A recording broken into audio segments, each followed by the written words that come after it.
is. Yep. And did you watch it or did you just listen to it? A little column A, a little column B. Yeah. So you saw Flint Dibble. I did see Flint Dibble. He matches his name, dude. He's like the biggest fucking goofball I've ever seen in my life. So maybe I'm going to state the obvious, but the thing that caught my attention about Flint Dibble the most, two things.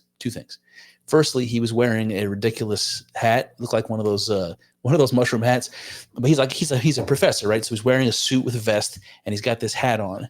And rather than take the hat off, for it the whole time, he put his Joe Rogan headphones like this, so that he could still wear his hat. Yeah. Which was a clearly an intentional thing. He wanted to wear this hat. Yeah. Meanwhile, he's talking a lot with his hands like this.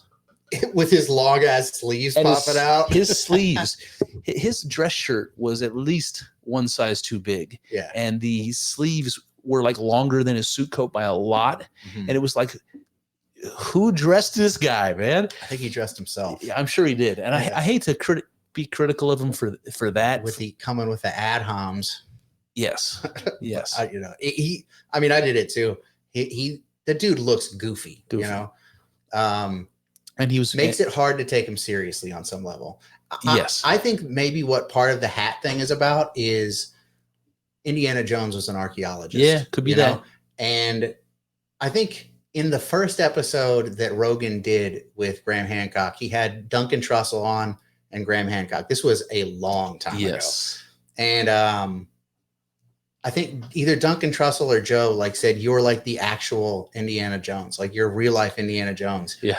And I think that Flint Dibble's like, no, I'm the real Indiana Jones, so I got this hat and my sleeves that are too long. Yeah. But maybe not. Maybe he's just a fucking dork. Or maybe his hair's thinning, Could be. Could be something like that. Yeah, Graham Hancock still got pretty good hair for sure does. 72-year-old fella. Yes. Yeah. What was your general impression of that episode? Well, did you listen to the whole thing? Yeah. I haven't yet. I'm like almost through it, but. Well, so I kind of know based on what you told me before today's podcast, what the position that you feel. I think Graham made his argument from his perspective and didn't really push back as much as I would have liked against Flint's criticisms. Flint gave his presentation almost, and then Graham did his presentation. They went back and forth doing these little mini presentations. Yeah. I thought that Dibble was much more effective in combating Graham's points, Yeah. So I think, like you said, you have an idea of what I think. I think you might be reading into it a little bit because I wasn't super specific, to be fair. Yeah.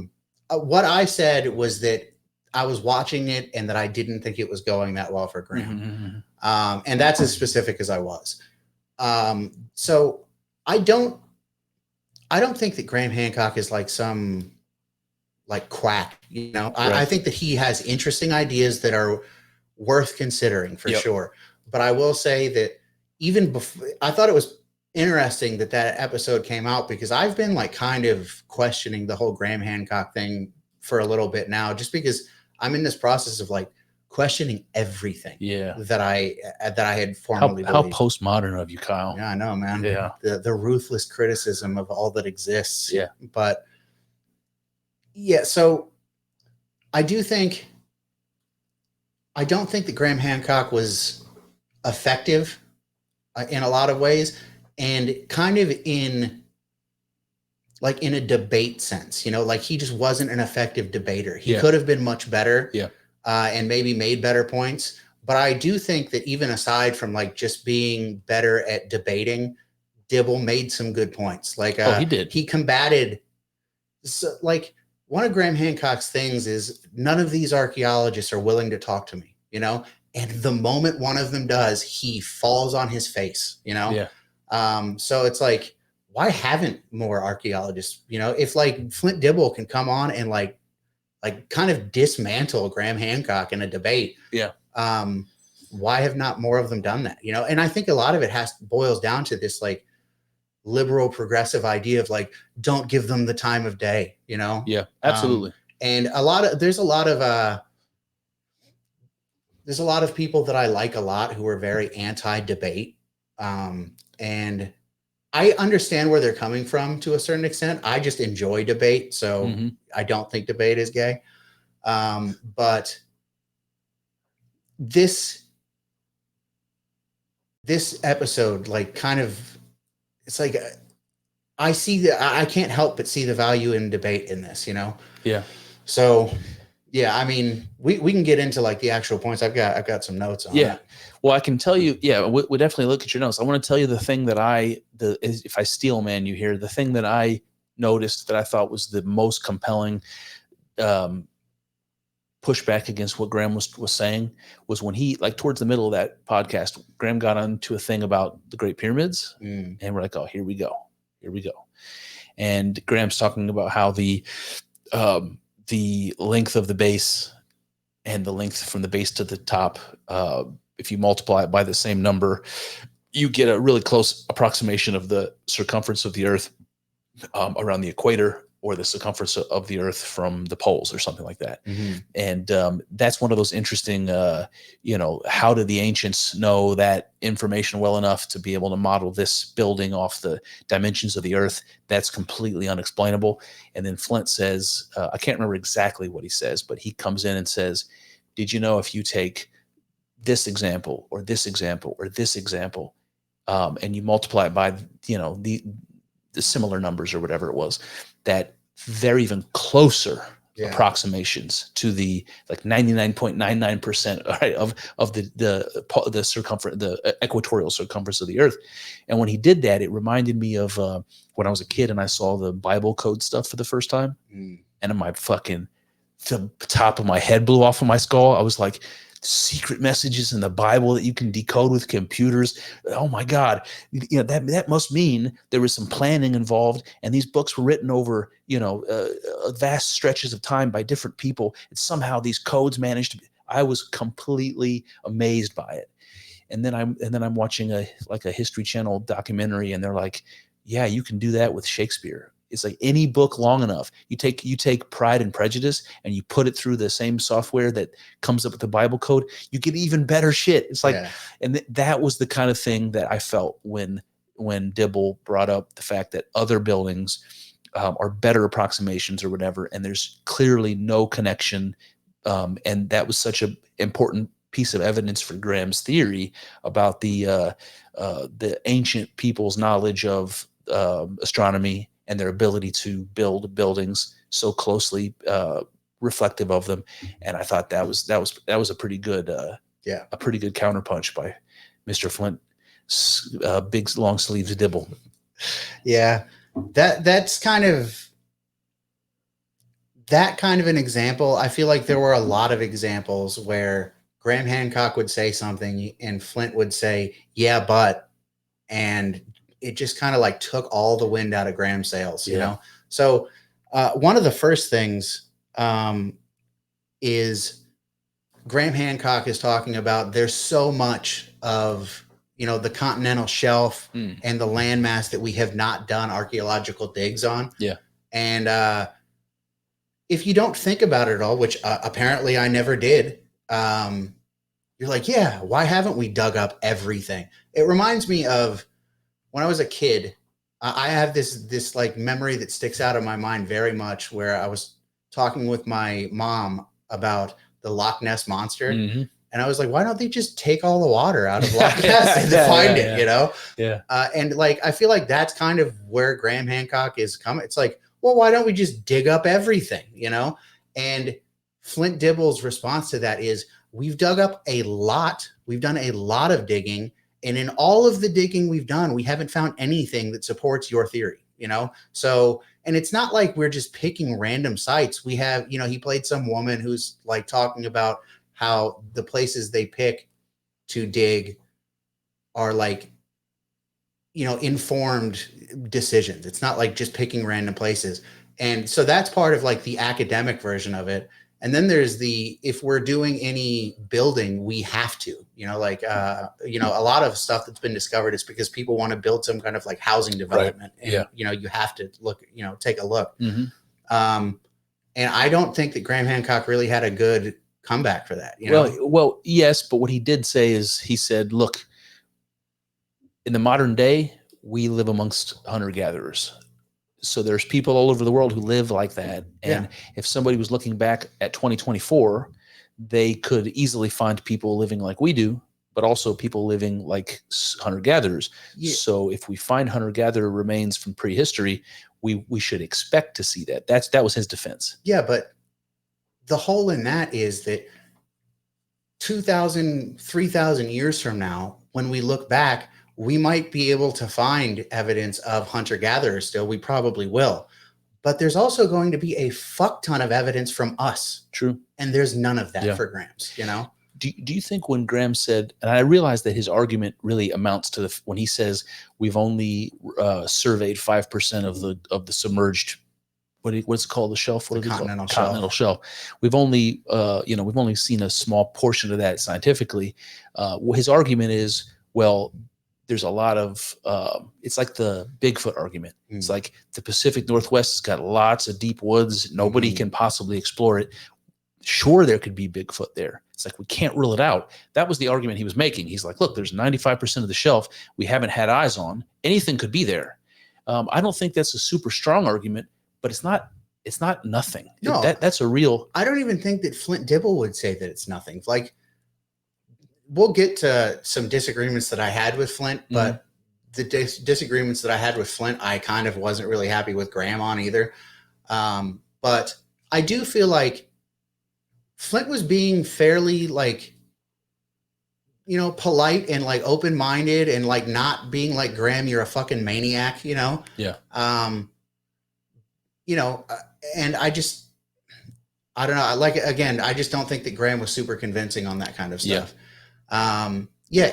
Yes, there could be, but what reason do we have to believe that there is? And like, throughout that entire episode, Graham would bring up something and Flint would be like, here's the reason why that doesn't make any sense. Let's see what else I got in my notes here. So one thing that I thought was funny, and Graham did a lot of this kind of stuff.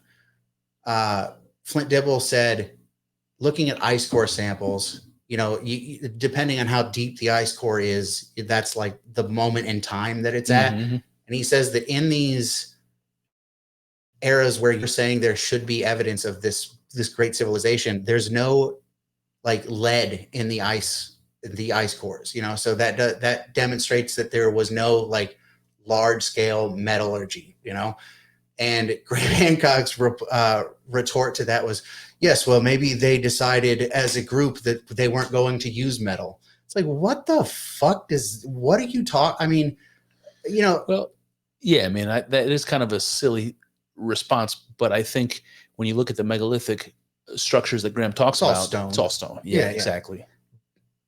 Yeah, I mean, but I feel like Flint Dibble did and not only Flint Dibble, this is like something that I was kind of thinking about before I even got to this episode that made this episode so interesting, is like, the idea that hunter-gatherers could not have done that used to be a lot more convincing to me than it is now. Like, now I think that, I've heard people talk about how hunter-gatherers actually have like more time. Like, agriculture takes a lot of work. And if you live in an area of plenty, it's not, you like go grab some food, it's right. Like you run out to the fast food thing and grab some food. It's not that difficult. So if you live in an area of plenty, maybe you do have time to make that kind of stuff. And people were smart back then. It's not like they were dumb cavemen. They were like modern people who just happened to be hunter-gatherers. And not only that, but they were much more driven by like the spiritual aspect of the world. So they're like, I would think, more inspired to build that kind of stuff. You know what I mean? Yeah.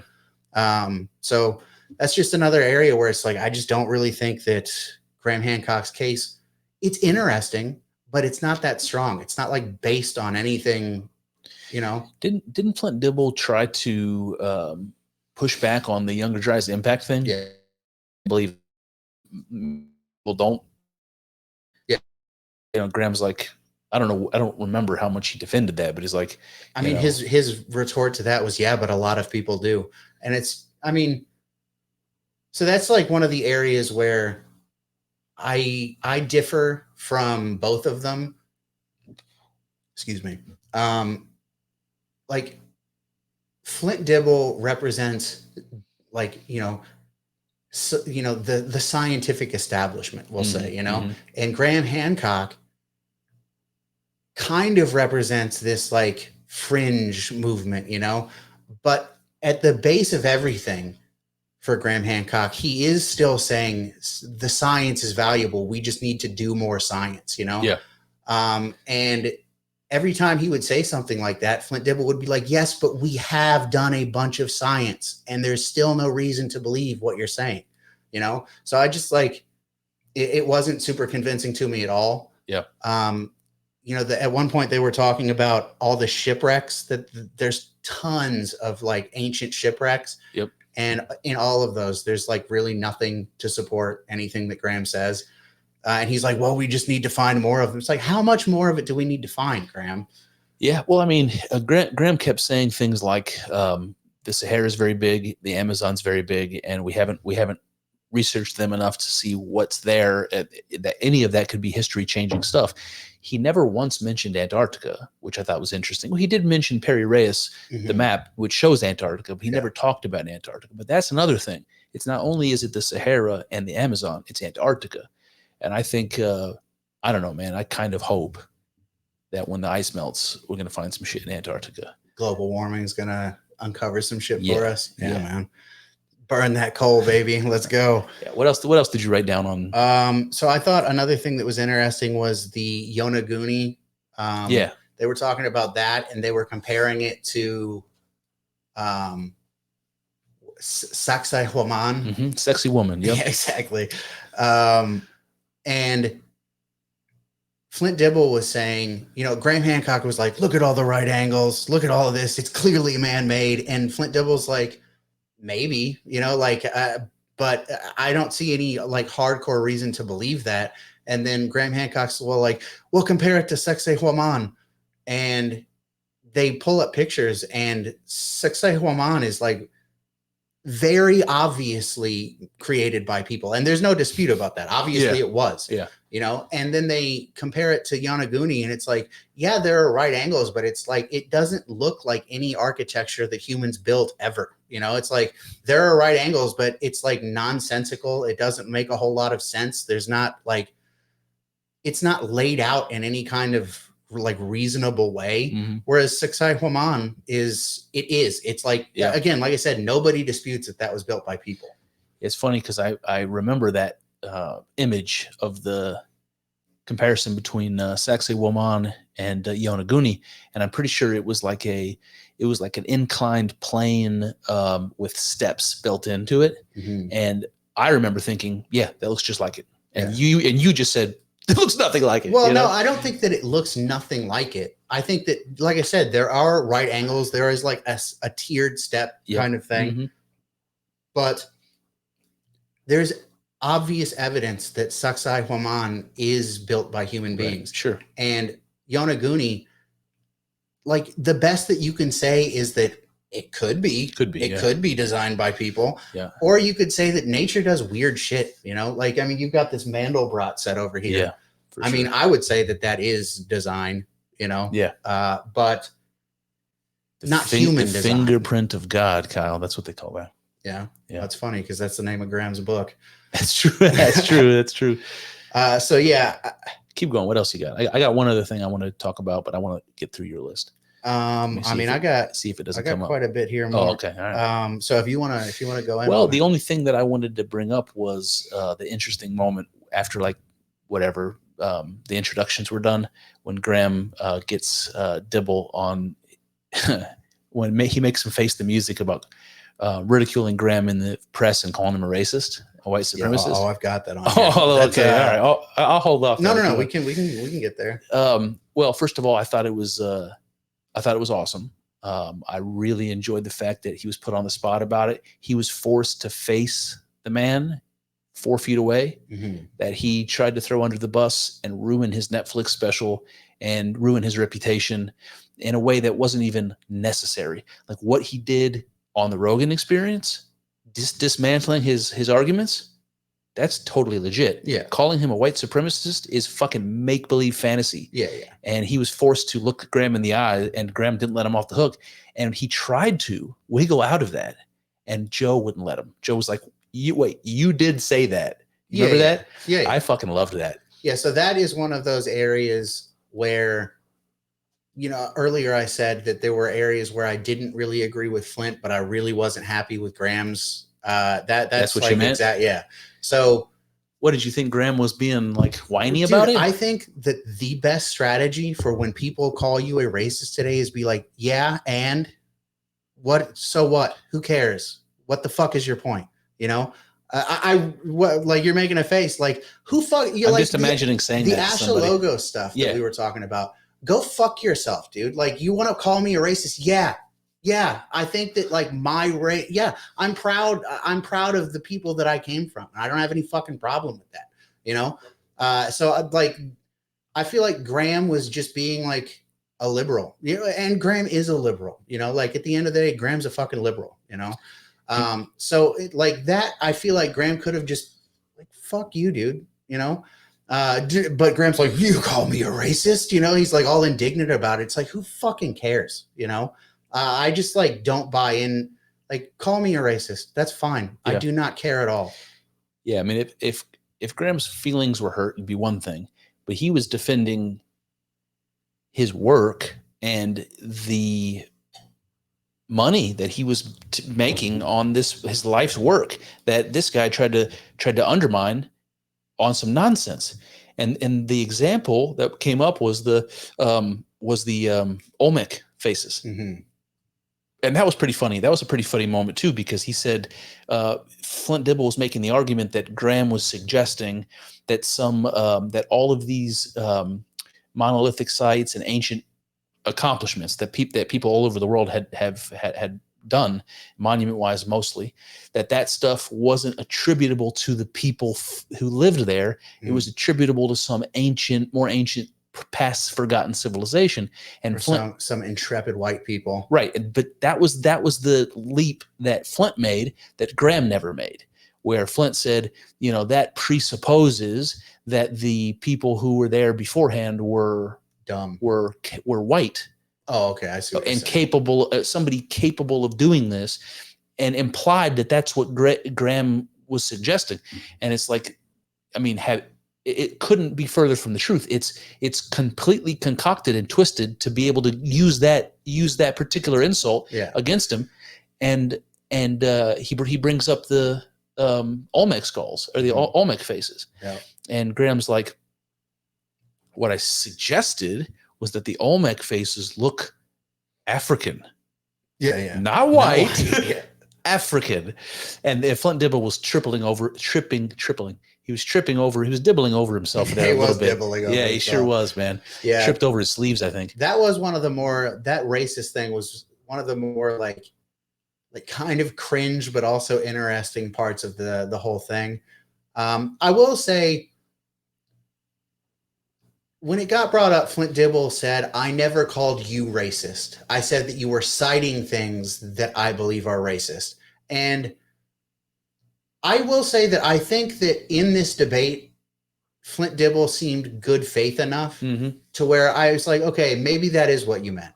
Now, I would say that Flint Dibble saying that those sources are racist is gay. It's dumb, It is. I think that there's good reason to believe, like, go back to the Asha Logos episode that we did. I think there's good reason to believe that the Indo-European people, whether those people were all white or not, I think that there's good reason to believe that maybe they were like much more intrepid and got a lot further across the world than people want to give them credit for. Sure. So I think that calling those sources racist is stupid. But I am willing to like give Flint the benefit of the doubt that he was not calling Graham racist, that he's saying he's citing things that are problematic, even if he is not actually racist himself, he's citing things that are problematic, which I still think is lame, It's totally lame. He said that on the record to a reporter. I do think he did say that I never said that they've taken me out of context, and journalists are fucking scumbags. They are. So I don't have a hard, I just don't have a hard time giving him the benefit of the doubt on that. I mean, he's a weird little dweeb, and he's obviously like anti-racist, anti-racist. Sure. He's an establishment, institutional, little dweeb, Yes. But yes. Yeah, but I don't know. I'm just like, I don't know. I try to give people the benefit of the doubt.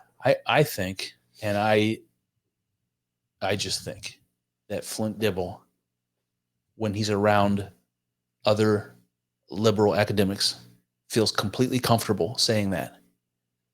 Oh yeah. He feels completely, it's almost expected that he criticized somebody on the basis of white supremacy if they're white. I think that was something he said among his liberal chums that once he got in front of, normal people, then he was forced to defend it. And I thought that was fucking important. I was glad to see it. And I think Flint Dibble tried to wiggle out of that as quickly as he could. He did not want to have that conversation. He did not want to talk about that. And he didn't, did he apologize? I don't know if he did. He might have. I don't think so.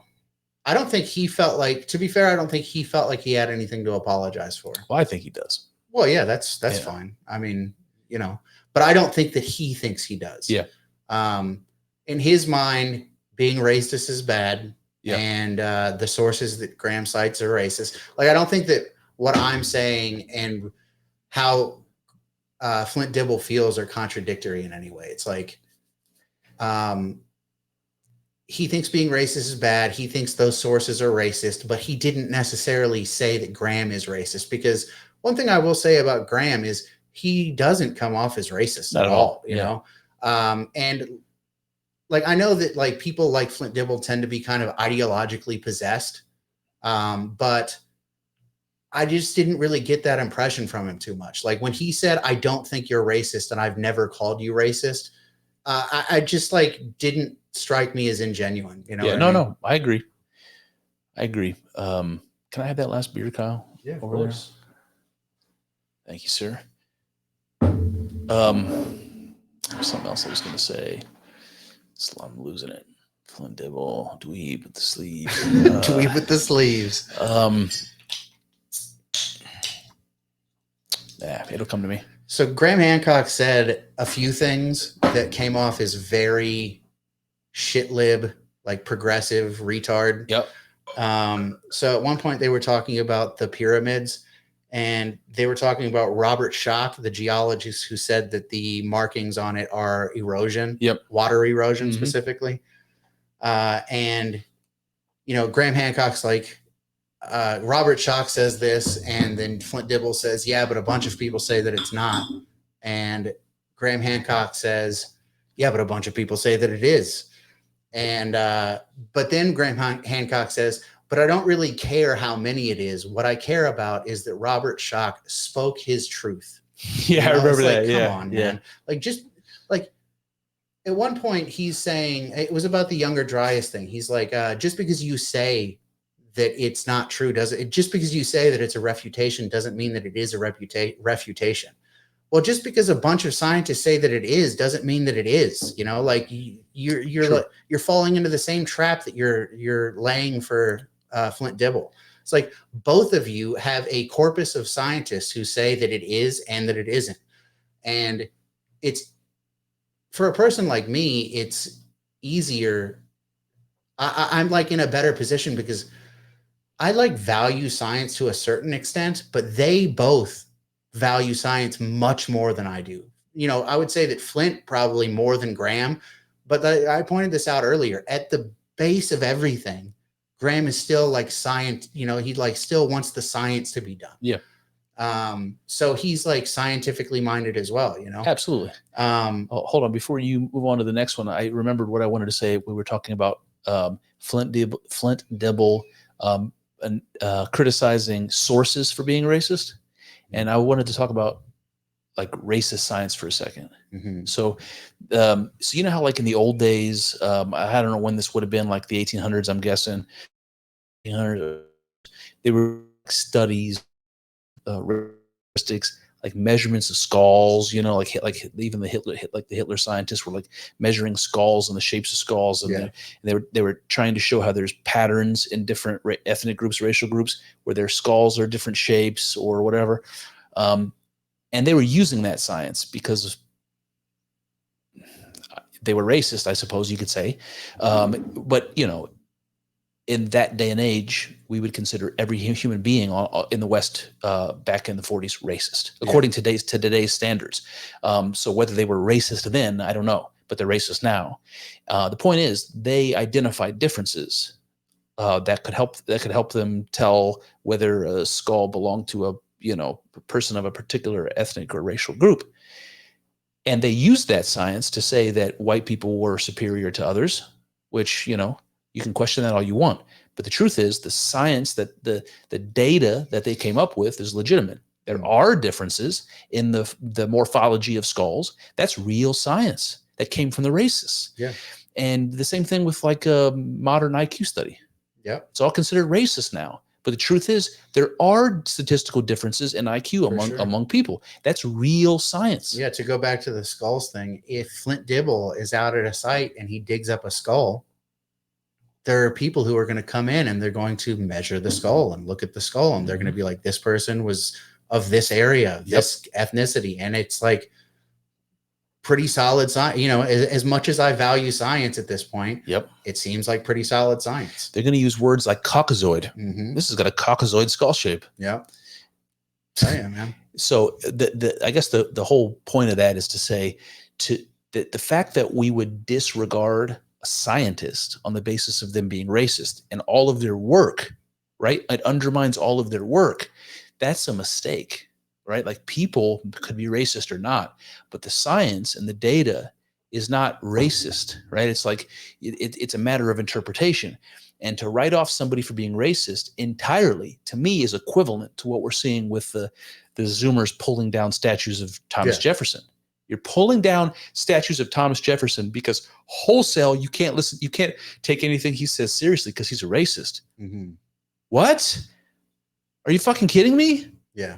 You know, it undermines his participation in the founding of the country and the Declaration or the Constitution. Like, really, the fact that he had some culturally normal ideas in his age that we now think are bad means we don't take him seriously at all. Yeah, nothing he said is valuable. And I think Flint Dibble was doing a little bit of that. Yeah. My biggest departure from Flint Dibble in this whole thing was like the racial thing. You know, I wasn't particularly satisfied with Graham's, like getting all butthurt about being called racist, So like, dude, have some fucking nuts, have a sack. Well, listen, I liked it in the beginning when he brought it up. He brings it up at the end again, and that's when I agree with you. I think it's like, dude, it's like we went through this, and now you want to make sure everybody caught it, that you're butthurt about this thing. Yeah. Another thing that I thought was interesting was they were talking about the King's List and like how we place that in time. And Flint Dibble said, yeah, but they just do it by generations. And depending on how you interpret a generation, like it's really hard to have like specific dates with that kind of stuff. So you would also want, like hard physical evidence. And Graham Hancock says, you would want that. Like that's what you would want. And it's like, yeah, but dude, you, like I've said a bunch of times already, at the end of the day, you are a person who values the science. So when it doesn't benefit you, you're like, we don't need any hard physical evidence. It's fucking stupid, man. Yeah. I can see that for sure. So I thought that was kind of funny. And the thing that I thought was kind of the most telling about like a way in which Graham was kind of being a hypocrite is at one point, I think they were reading one of the articles or something that Flint had written or, had been interviewed for. And they accused Graham of a conspiracy theory. And Graham was very indignant about it. He was like, what the fuck is the conspiracy theory? That's a direct quote. Did he really say that? Yeah, somehow I missed that. Yeah. But Graham very obviously is like supporting a conspiracy theory. Like he was all indignant about it, but like his whole premise is that like big archaeology is like purposely avoiding digging up these. What the fuck is that if it's not a conspiracy? Now, do you see that akin to the way that we talk about history? Like, the history is rewritten and reinterpreted, and so you can't trust it. You have to question it. You know, it's like we have to question what we've been told about history, because it may have, and the reality of it may be very different, and we are taught only one thing. Yeah. You know what I mean?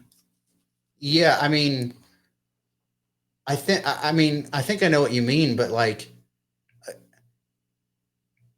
with Graham, like I said, like I've said a bunch of times, he still values the science, and it's like you accuse big archaeology of not digging enough, not doing this, and it's like some kind of overarching conspiracy against, you know, exposing the real truth of history. But I mean, I think a solid argument is that like if Flint Dibble, who was an archaeologist, saw any kind of evidence that supported this thing, every archaeologist in the world would want to make that discovery. And it's just that the evidence of what we have dug up does not support Graham Hancock's ideas. Yeah. Otherwise, I fully believe that people like Flint Dibble would be like, let's fucking go. Let's start digging up, you know? And I just don't, I don't know, man. Again, I'm not like completely writing off Graham's ideas, but I see Flint's point that from the evidence we do have, there doesn't seem to be a whole lot of evidence for it. I wonder why Graham didn't ask Flint to explain how the megaliths were moved at different parts of the, you know, he's always showing pictures of, you know, the Andes, monolithic structures in the Andes or wherever, talking about how the quarry is, you know, 100 miles away, and they moved it uphill, and these things weigh hundreds of thousands of pounds, like, and you can't fit a piece of paper or a razor blade between them, and some of these stones look like they've been melted and shaped to fit exactly. Why did they not talk about that shit at all? I feel like they did a little bit when they were talking about Egypt. They were talking about how do you get a megalithic stone 300 feet in the air, and Flint Dibble was talking something about wet sand. Yeah. And I can't really specifically remember. But yeah, they definitely could have gone deeper into that for sure. Yeah. I'm not opposed to the idea that there were technologies and, you know, like scientific areas that have been lost to us, you know. I don't have a hard time buying into that at all, but I do have a little bit harder of a time buying into the idea that there was some great civilization that was advanced, you know, not in exactly the same way we are, but like more like we are, because I just think that there would be more evidence for it. Like one of the things they kept pointing to is, you know, even before this supposed Younger Dryas event, we have evidence for hunter-gatherers. So why do we not have evidence of this other stuff? And you, like Graham Hancock saying, even though he doesn't think he's a conspiracy theorist, that there's a conspiracy to not cover that up, that doesn't hold water for me, because like I said, Flint Dibble would love to be the guy who uncovers that shit. Yeah. Yeah. I mean, I think that like, what was that guy's name? Heinrich Schliemann, I think his name was, that found Troy. You know, I think nobody believed Troy existed at the time. They thought it was just a myth. It was a story. It wasn't a real place. Yeah. And he went and he found it. Now the establishment would never have gone digging there because they believed it was a myth. And once Heinrich Schliemann found it, then I believe the archaeologists were like, let's get in on this. But nobody was putting the spade in the soil but fucking Heinrich Schliemann. Yeah, but they are putting the spade in the soil. Like, and that was like a big part of Flint's argument, is that like, we're putting the spade in the soil. We're putting a lot of spades in a lot of soil, and nothing is coming up. You know, we have evidence for things as ethereal as footprints, the footprints of hunter-gatherers. But this like giant megalithic society that you're saying, we don't have any evidence of that for some reason, you know? Yeah. And I definitely think that puts a big hole in Graham's argument, you know? Yeah. Listen, I'm glad that they had the conversation. I thought it was interesting, but I think they could easily do another one, Oh, yeah. which I don't think they will, but they could easily do another one. I think that Flint would be happy too. You think? I think so. What yeah. if like Robert Schock was on there too? What if it was Flint, Robert Schock, It'd be Graham interesting. Hancock? Throw in Duncan just for shits and gigs. Well, I mean, you're like out, and I mean, Flint needs some buddies too. Like, I kind of thought that Rogan might be a biased moderator, and I do think he was at certain points, but overall, I expected him to be worse, and I think he did a pretty good job. I think Schock would be a good Like middleman. Middleman, yeah. I would say what's the other guy's name that was? I think he was on with Schock before, the geologist. I forget. Beard, heavyset fellow. You think you can vamp for a second by yourself? Because these beers are getting to me. Yeah, you go right ahead, All right, man. I'll be right back. All right, so while Kyle's gone, you guys, I want to bring up the topic of shamanism. So I told